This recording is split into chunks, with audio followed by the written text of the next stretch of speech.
দেশে এক মাসে করোনা আক্রান্তের হার 4 গুণ বৃদ্ধি পেয়েছে। গত 24 ঘন্টায় নতুন করে 13 জনের করোনা শনাক্ত হয়েছে। স্বাস্থ্য অধিদপ্তরের বিজ্ঞপ্তিতে এসব তথ্য জানানো হয়। এ অবস্থায় সবাইকে সচেতন হওয়ার পরামর্শ দিচ্ছেন বিশেষজ্ঞরা। 24 ঘন্টায় 101 জনকে পরীক্ষা করে 23 জনের শরীরে করোনা ভাইরাস পাওয়া গেছে। সুস্থ হয়েছেন 2 জন। গত এপ্রিল মাসে এ ভাইরাসে আক্রান্তের সংখ্যা ছিল 23 জন। মে মাসে তা বেড়ে হয় 86 জনে। ভারতে NB181 নামে যে নতুন ধরনের ভাইরাস ছড়িয়ে পড়েছে সেটি দ্রুত পরিবর্তনশীল।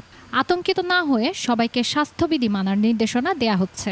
প্রতিকারমূলক যেই ব্যবস্থা যেটি হচ্ছে মাস্ক পরে এটাকে আমরা কিন্তু প্রিভেন্ট করতে পারছি।